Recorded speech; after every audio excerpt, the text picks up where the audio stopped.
What's up, guys, and welcome back to another episode of Dominate Every Aspect. And in this week's episode, I want to talk about why people choose to compete and why you need to find the reason. Because, you know, this contest prep thing isn't necessarily the easiest. And if you don't have a set reason on why you're looking to step on stage, then you might easily fail. So whatever your reason is, you know, a lot of people have their own, and I'll get to mine in a second. But you need to focus on that and help that drive you to the stage. So for instance, why I choose to compete personally.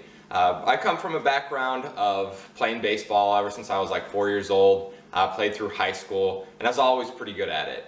After high school, I really didn't have anything to do, so I needed the next competitive thing for me, and somehow I ended up finding bodybuilding. And what's even better about, you know, obviously I'm a natural bodybuilder, so the progress doesn't come too quickly, and I really like that. I like the chase. I like really, it's like the never-ending race almost, and that really drives me to compete because I've always been pretty good at things, and I feel like I'm, you know, a decent bodybuilder. But as we all know, like, we're never happy with our physiques, and that's why I choose to bodybuild naturally. That's why I choose to compete naturally, and that's what really drives me.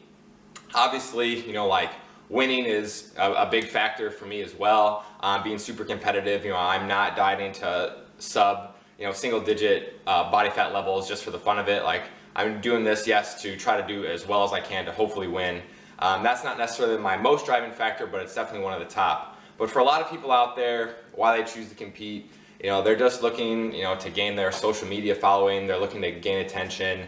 They're looking to do something different, you know, because they have like a hole in their lives or something like that. And that's all good and well, you know, if you are doing this, you know, to gain a little bit of attention or whatever, just to try to challenge yourself in a different way. But there needs to be like a more larger driving force than just gaining like an Instagram following or try to pick up, you know, a few clients here and there just to make a little bit of money.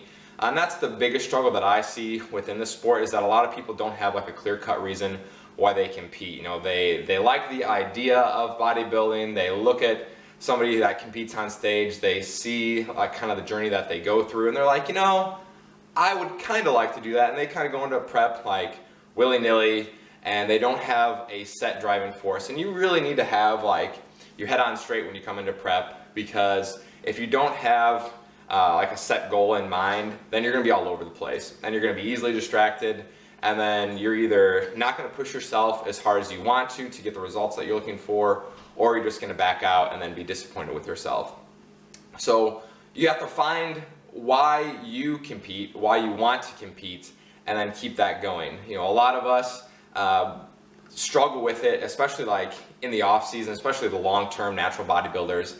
And that's, I guess I will talk about that really quick too. That's why a lot of people, you don't see them come back, because they're one and done. You know, they have the idea of, I just want to step on stage for one time and see how it goes, and then that's it. But like I said earlier, for me, it's about the constant chase, you know, from year to year. August will be my 7th year of bodybuilding, and I'm nowhere near where I want to be, and I'm nowhere near close to stopping. You know, I could see myself easily doing this for another 20 years. You know, by the time I'm, you know, 46 up to 50, I feel like, I mean, there's a lot of guys doing that. But a lot of people, they just have those really short-term goals, and that's why you see such a high turnover. And I think that if you want to have a lot of staying power within this industry, within the fitness industry, especially as a competitive bodybuilder, a competitive physique athlete in general, that you need to have some kind of larger driving force than just, I want to try to step on stage once, you know, or I just want to see how it is. And those are the people that you might see compete once, you know, maybe twice, and then they're gone. And that's why I feel like the sport, you know, a lot of people say that, you know, bodybuilding is dying. And it's not that it's dying, it's just that people kind of drop out after a bit, you know, because this is not easy. Like I said earlier, they don't want to diet for months and months and months at a time, year after year after year, because it's tough. You know, they want to do something that's maybe a little bit easier. So we have to find that overlying goal of why we choose to compete. You know, it can't be as shallow as just gaining an Instagram following. And I know a lot of people, like, that may drive them a little bit. And it's great, you know, that you guys follow me. I do appreciate it. But that's definitely not my main driving factor, is building my social media following. Like since I started prep, I think it's kind of funny because like I've probably gained maybe like 200 followers on Instagram, and I'm like, hey, you know, appreciate it. But that's not my main driving force. A lot of people are like, oh man, I want to get to 10,000 followers. I want to get to X number of followers. And then like my goal, you know, is to try to become like a world champion. You know, so like we all have our different goals, and we just need to focus on those goals, you know, whatever they may be. Hopefully they're a little bit deeper than just, you know, gaining X number of followers to help us in the long term, because you know, we need to have something that we could strive for in the long run, a little more than, you know, just gaining a certain amount of followers. Hopefully we're out there to change ourselves, change our physiques, and hopefully we're out there also to make an impact, you know, on the people around us. So as always, guys, keep dominating every aspect, and I'll see you next week.